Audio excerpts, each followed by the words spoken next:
유행은 돌고 돈다는 말이 있습니다. 최근 과거에 유행했던 청 재킷과 항공 점퍼 등이 패셔니스타의 인기 아이템으로 자리 잡으면서 빈티지 패션의 주축이 되는 구제 의류 전문 매장이 인기라고 합니다.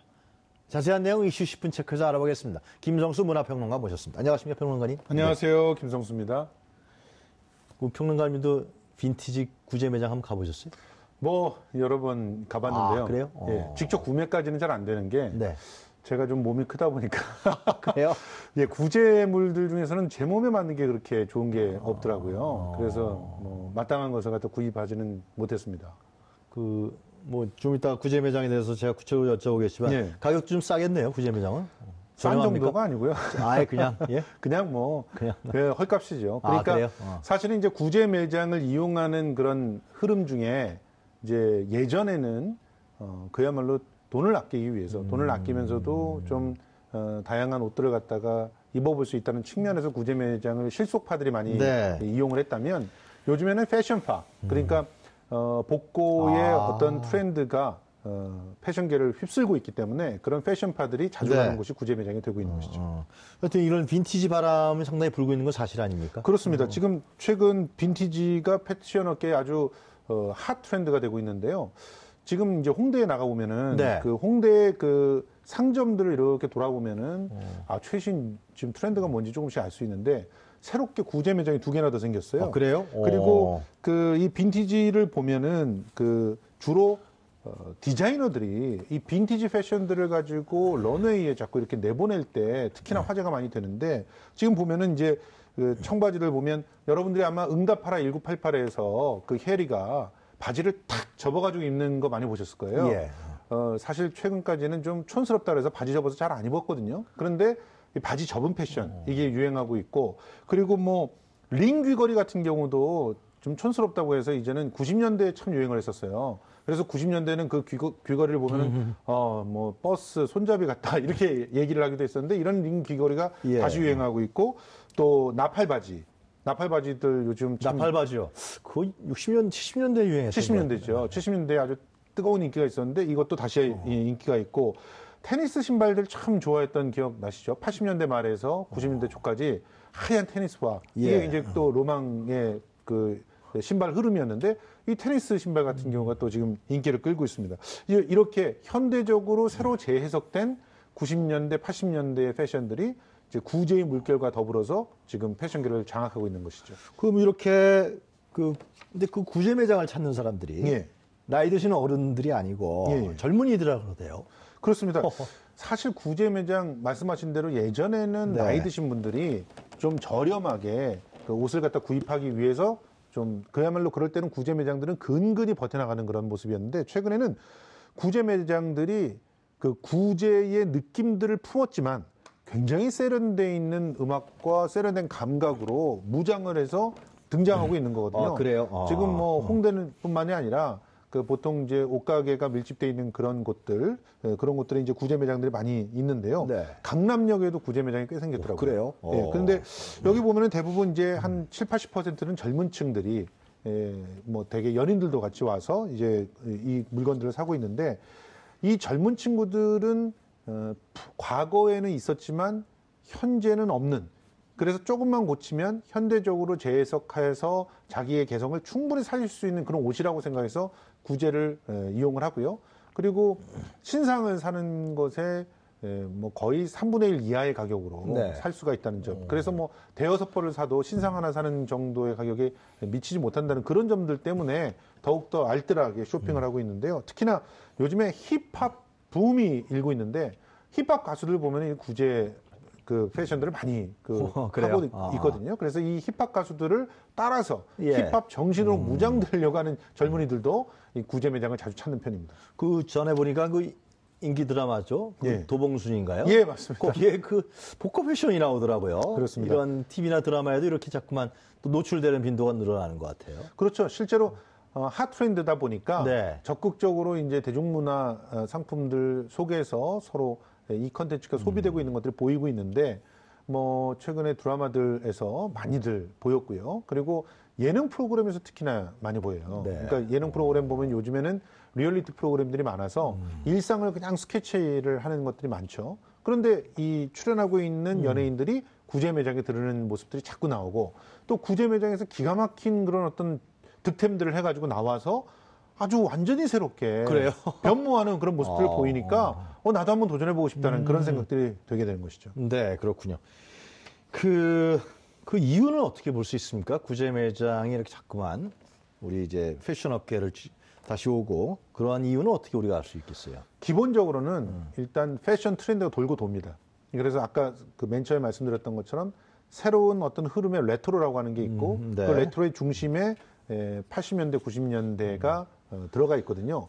그러다 보니까 내가 지금 80년대, 90년대의 옷을 직접 살 수 있다면 훨씬 더 다른 느낌으로 나를 표현할 수가 있는 것이죠. 그래서 그 구제 옷들 매장만 순례하는 그런 패션족들도 상당히 많아진 것이고 그게 지금 최신 트렌드에 전혀 뒤처지지 않기 때문에 더욱더 자부심을 갖고 입을 수가 있어서 그렇습니다. 그리고 명품 구제들이 꽤 많은데요. 이 명품 구제들 같은 경우는 사실 20년 지났다고 해도 그 감각이 전혀 밀리지가 않습니다. 그래요? 예, 그렇습니다. 그러니까 그런 명품 구제들을 사기 위해서 이제 새로운 물건이 들어왔다 그러면 더 집중해서 보고 있는 것이죠. 이 사이클이 한 30년 정도 되나요? 이게? 보통 이제 20년에서 30년을 주기로 해가지고 그럼 과거에 있던 양복 버리면 안 되겠네요. 30년. 그렇죠. 우리가 예전에 이제 그 더블 자켓들 네. 많이 히트했을 글쎄 때가 말이에요. 있잖아요. 예. 근데 요즘 다시 더블들이 돌아왔잖아요. 이런 걸 보면 그 패션이 돌고 있는 모습들을 볼 수 있는데 문제는 네. 근데 이 옷이 어디서 오는 건가? 정말 믿을 만한 옷인가? 이 부분에 대해서 의구심을 갖다 자아내시는 분들이 많아요. 그런데 그러니까 제가 그걸 왜 여쭤봤냐면 예. 옛날 옷을 버리지 말라는 게 옛날 옷들 이제 옷 정리하다 보면은 저기다 넣잖아요. 그 의류 수거함인가? 그렇습니다. 근데 그걸 가지고서 어떻게 장사를 하는 건가요? 어떻게 되는 겁니까? 그거? 맞습니다. 그래요? 예, 의류 수거함에서 득템하는 경우가 상당히 많습니다. 그래서 강남 쪽에서 한때 예. 문제가 됐던 게 강남 서초 지역에서는 명품 이런 구제들을 그냥 아무 생각 없이 버리시는 분들이 굉장히 많거든요. 그래서 옷장 정리한다고 예, 그렇습니다. 옛날 10년 전 거, 20년 거 다 정리한단 예. 말이죠. 그래서 의류 보관함을 사제로, 그러니까 원래는 구청에서 이렇게 의류 보관함을 그렇죠. 예. 위탁해가지고 많이들 하잖아요. 예. 근데 그거를 자신들이 임으로 갖다 놓는 거예요. 그래서 거기에 들어온 것들을 사람들은 의료 보관함이라 그러니까 그냥 구청에서 하는 거다 생각을 하고 집어넣고 그러면 그걸 수거해가지고 나중에 그 정리해서 팔고 이런 모습들이 보였었거든요. 그래서 그 모습들을 근절시키기 위해서 사제 의류 보급 그 수거함들을 없애는 그런 구들도 있었습니다. 강남 3구 중에서는. 아무튼 지금 이 구제 옷들이 주로 오는 그 경로가 몇 군데가 있는데 일단 첫 번째가 수입을 하는 거죠. 해외에서는 수입도 합니까? 네, 구제 특히나 이제 미국 같은 캐나다 같은 곳에서는 옷을 오래 입습니다. 그래서 자신들이 입다가 이제 좀 낡았어도 충분히 입고 싶어하는 사람들을 위해서 벼룩시장이나 구제시장 같은 데 내놓고 그거를 갖다 거래를 하거든요. 그러니까 그런 시장에서 오고 가는 것들을 아주 눈썰미 있는 해외 수입업자들이 봐서 싸게 다량으로 구매해서 우리나라에 와서 푸는 거죠. 거기서는 정말 더 푼돈인데 그런데 우리나라에 오면은 제법 몇만 원이라도 받을 수 있으니까 뭐 배송비를 빼고도 남는 장사가 되는 거예요. 그래요? 예. 그리고 또 그 집화장 그러니까 좀 생각하실 때는 좀 이게 불쾌하다고 생각하실 수도 있겠지만 네. 의류 수거함이라든가 폐의류 집화장 같은 데에서 눈썰미 있는 분들이 골라서 그것을 잘 세탁해가지고 또 살균해가지고 내놓는 그런 경우들이 많고요. 그리고 가짜로 만들기도 합니다. 그러니까 일부러 구제품을 만들어서 재단을 특히나, 하는군요, 새롭게. 예, 찢어진 청바지라든가 이런 것들을 구제품으로 만들어서 이제 브랜드를 가짜로 붙여서 내놓기도 합니다. 근데 이런 것들은 정말 잘 보셔야 돼요. 섞여 있으니까 진품이라고 흔히 생각하기가 쉬운데요. 이제 속으면 이제 가짜 제품을 살 수도 있는 그런 상황입니다. 아무튼 이런 그 상황들 속에서 최근 들어서 플리마켓이라고 하는 벼룩시장들 있지 않습니까? 이 벼룩시장들이 더욱더 각광을 받고 있는데 구제 매장들은 아예 상업적으로 이런 것들을 하기 때문에 해외에서 제대로 수입하는 것 이외에는 위생상에 좀 문제가 있을 수도 있지만 이 플리마켓은 정확하게 자기가 입던 옷들을 깨끗하게 빨아서 내놓고 하기 때문에 오히려 여기가 더 믿을 만하다 이렇게 볼 수 있는데요. 예. 그 구제 전통시장에 예. 전통시장에도 구제 매장들이 많이 들어섰다 그러던데요. 아, 그럼요. 원래 저는 동대문 시장에 자주 찾았었어요. 네. 왜냐하면 연극을 하다 보면 소품이 필요하잖아요. 특히 제가 이제 했던 뮤지컬 중에서 우리 동네라고 하는 작품 80년대가 배경인데 네. 80년대 의상을 구할 수가 없는 거예요. 그래서 일부러 동대문 시장에 가서 구제 시장들, 구제 매장들만 돌아다녔던, 그래서 거기서 득템을 하면 굉장히 즐거워했던 기억이 나는데요. 그런 동대문 구제 시장 같은 경우는 굉장히 유명합니다. 데이트 코스투기도 하더라고요. 그렇습니다. 뭐 동묘 벼룩시장이라든가 종로 광장시장이라든가 또 남대문 시장이나 동대문 시장의 구제 시장들은 뭐 이렇게 돌아다니면서 거기에 특별하게 팔고 있는 먹을거리들 먹으면서 또 득템을 할 수 있는 좋은 그런 코스이기 때문에 여기도 굉장히 괜찮고 저도 황학동 벼룩시장 굉장히 좋아했거든요.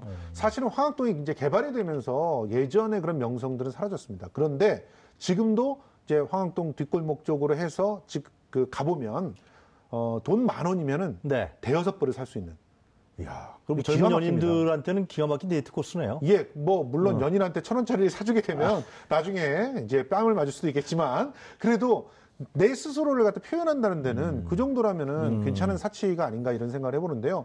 그래서 한때 황학동 벼룩시장에 빠져가지고 제가 원래는 이제 전부 무대 소품들을 사기 위해서 갔다가 제가 그거를 입고 다녔던 그런 기억들이 많이 납니다. 그렇다면 우리 김성수 평론가께서 이런 구제시장에서 옷을 잘 골라야 될 거 아닙니까? 아까도 괜히 또 뭐 예를 들면 세탁만 해서 가짜 브랜드라 그러면 안 되니까 잘 살 수 있는 팁을 하나 좀 주시죠. 예, 일단은 옷은 잘 입고 가야 됩니다. 옷을 함부로 입고 가면은 오히려 업신여김 당하고요. 뭐 뜨내기 취급을 갖다 받기가 쉬워요. 그래서 웬만큼 옷은 잘 갖춰 입은 상태에서 가서 흥정을 하셔야 되고 현금을 반드시 가져가야 다만 얼마라도 더 깎게 카드는 안 됩니까? 카드가 되는 곳도 있지만 카드가 일단 되는 곳은 비싸죠. 그러니까 이제 현금을 가져가는 게 기본입니다. 그리고 물건을 볼 때 마음이 든다고 혹하는 그런 모습을 취하게 되면 그러면 이제 바가지를 쓰기가 굉장히 쉬워집니다. 잘 사야 되는군요. 가서. 옷값이 갑자기 2배가 되는 그런 경우들이 생겨요. 부른 게 값이니까. 그래요. 저는 이제 처음에 갈 때 이 무대 의상들을 구하러 갔기 때문에 무조건 마음에 드는 게 있으면 표정을 숨길 수가 없었거든요. 가서 공연을 해야 되니까. 그런데 그러다 보니까 제 안사람이 여러모로 이제 저한테 팁을 주더라고요. 절대로 내색하지 말아라. 내색하지를 말아라. 그래서 흥정은 전부 안사람한테 맡기면서 이제 했던 그런 기억들이 나는데 아무튼 꼼꼼하게 따져보고 안목을 가지고 흥정을 하는 것이 가장 좋은 팁이라고 보겠습니다. 앞으로 어떻습니까? 계속해서 이런 구제 매장이라든가 구제 옷이 인기가 계속 있을까요? 실제로요. 작년에 수입된 의류 중량이 무려 355만 킬로그램에 달했다고 합니다. 대단하군요. 그러니까 이런 추세들을 보면 구제 시장들은 오히려 더 탄탄하게 안정화될 것 같다는 그런 생각이에요. 뭐 폭발적으로 늘어나거나 그러진 않더라도 실속파들과 또 현실적인 그런 소비 트렌드에 맞춰서 또 복고풍의 꾸준한 그런 어떤 열망들에 맞춰서 있을 것이다. 다만 이걸 통해서 큰 돈을 벌겠다 이런 생각들을 하기는 좀 어려운 그런 상황인 것 같습니다. 잘 알겠습니다. 이제는 아파트 주변이라든가 의류 수거 매장 눈여겨 좀 봐야겠습니다. 그렇습니다. 디어더입니다. 자, 오늘 말씀 잘 들었습니다. 감사합니다. 고맙습니다. 네, 지금까지 김성수 문화평론가였습니다.